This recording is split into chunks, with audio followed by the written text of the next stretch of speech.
presidente ba, tapos alam mo na kung anong nangyayari. Tapos makikita mo na based on the budget kung paano binaboy yung pera ng bayan. Mag-aantay ka pa ba ng komisyon o ng truth commission o kung anong komisyon niya? Actually, kasi kaagad dapat yan. Unang-unang, sinabi ko na noon, nag-appoint siya, nagpumili siya ng speaker na involved sa bribery nakalagay sa isang kaso doon sa Amerika. Klarong-klaro na doon nakita na involved siya sa racketeering and sa bribery. So, ikaw ba, presidente ka ba, ilalagay mo ba yung ganyang klaseng speaker? Siyempre, hindi na, di ba? So, anong nangyari sa budget natin? Na-racketeering din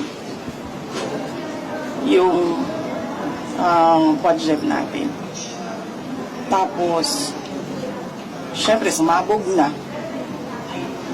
Hindi ako makapagsalita sa Department of Public Works and Highways, pero makapagsalita ako sa DepEd kung anong nangyari. At sinabi ko na sa inyo. Sinabihan na siya, alam niya. In a cabinet meeting, sinabi sa kanya kung anong nangyari sa Department of Education budget.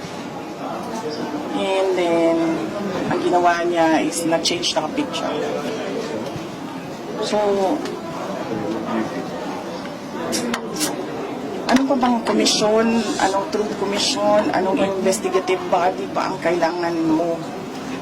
Nandyan na yung budget, nakikita natin kung paano siya kinuha. Di ba dapat nun, diretsyo mo na gawin, tanggalin mo na yung speaker mo, ayusin mo na yung, sabihan mo na yung mga kaalyado mo sa House of Representatives, ayusin niyo yung budget, tapos panagutin mo na yung mag-lifestyle check ka na dyan sa mga congressman at sa mga staff nila. Dami dyan, may bahay sa abroad. Diba? Ma'am? Masyado siyang hindi niya alam kung anong gagawin at masyado siyang mabagal gumalaw. Nagmamadali ang Pilipinas eh. Pero alam niya lahat ito, ma'am.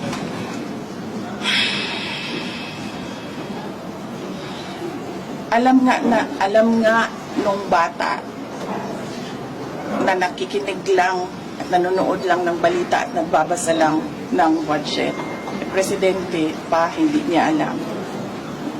Pero ma'am, di ba too late na po ba yung ginawa ni BBM? And of course, dapat po ba talagang kasuhan na si Speaker and si Saldi ko sa mga ginawa nila? Actually, hindi na nga siya too late eh. Nothing na nga siya eh. Nothingness na ang ginagawa ngayon. Ma'am, kaso, the Speaker was your campaign manager in 22. Were you not aware of these issues before? Hindi naman siya naging speaker noon eh. Ay, hindi ma'am. I mean yung bribery po, kasi na-mention mo yung bribery, alleged bribery. Were you not aware during the 22 campaign? I do not remember the exact time kung kailan ko nalaman yung case doon sa United States kung saan nabanggit yung pangalan niya sa pagtatanggap ng bribery for the cases that were filed here in the Philippines. Pero hindi naman kasi ako ang pumipili ng speaker eh. Ang pumipili ng speaker ay ang presidente. At naging campaign manager lang naman siya by default eh kasi siya yung president ng partido ng Lakas. Ma'am, yung Any more questions? po sa Senate, ma'am. Senate po, ma'am. Sa Na Senate. naman?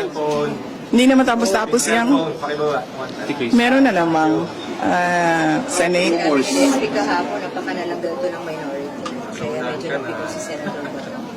Karoon talagang heated argument yesterday. Hindi ko rin sinusundan kung anong nangyayari sa Senate. Pero nandun ako bukas, sabihan niyo yung mga kaibigan niya sa Senate. Hindi for budgeteering. Meron lang akong bibisitahin na senador. Ay, hindi ko pala banggitin yun kasi baka tumagal ako doon. Mamadali ako. May isa lang. Aimee? Hindi si Senator Aimee. Senator Aimee, katext ko yan araw-araw. Hindi si Senator Robin. Magkikita kami sa rally sa Japan. May rally kami doon. Ay, tuloy yun, ma'am, yung 20 at 21. Thank you.